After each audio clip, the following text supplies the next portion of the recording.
Dead Matter is a true sandbox survival horror game. You will fight to survive in a zombie-packed, post-apocalyptic world, designed from the bottom up to foster whichever playstyle suits you best. Home to many threats, post-apocalyptic Alberta will throw everything it can at you, from hordes of flesh-crazed undead, to AI trying to make their way through the world, and of course, other players that are doing what they can to survive.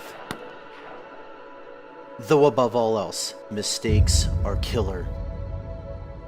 Plan accordingly. Our massive world is based on Alberta, Canada, and it is designed to deliver an immersive world that is packed full of landmarks begging to be explored.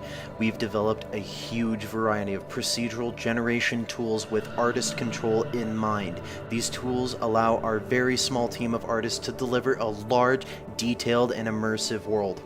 All of the tools we are currently showing will be available to the modding community.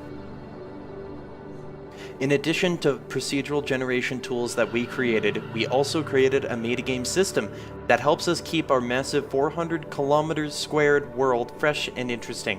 The metagame manages the loot economy, the electricity and water flowing through the map, trees that have been chopped down, potential sources of contamination for resources, as well as the weather, including a season cycle.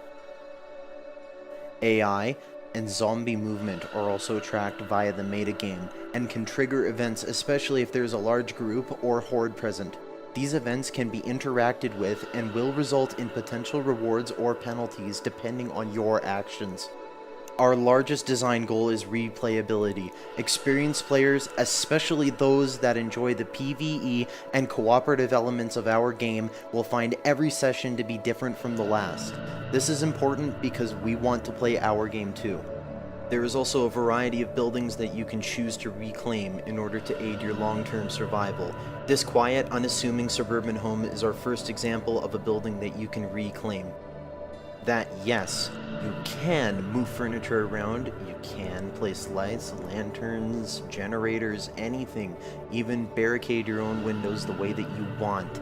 It is your house. Though, no matter where you decide to stay, you'll be responsible for getting the power back up, getting some water barrels, as well as maybe setting up some furniture. Another option to choose from is a loot-filled industrial warehouse. This is for players that like to customize their gear, as well as build things. If you're more of a fan of driving things, then the gas station and auto repair shop is more for you. Like the vehicles you were looking at right now, all weapons in our game are customizable. Currently we have over 50 unique melee weapons and counting in our game. This does not include any reskins or lazy edits of existing models. Every weapon will also be modifiable. The baseball bat and the machete are the best examples of where we would like to take this concept. We need your help to get a polished, playable alpha version of our game onto Steam within the next 6 months.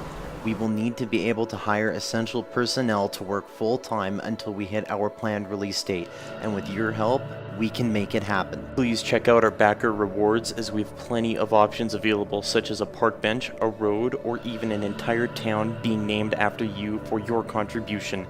All backers will also receive a mention in the game credits.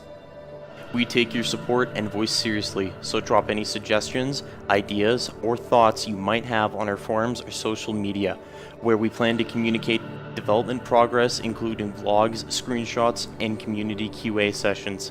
Help us help you answer the age-old question of what would I do in a zombie apocalypse?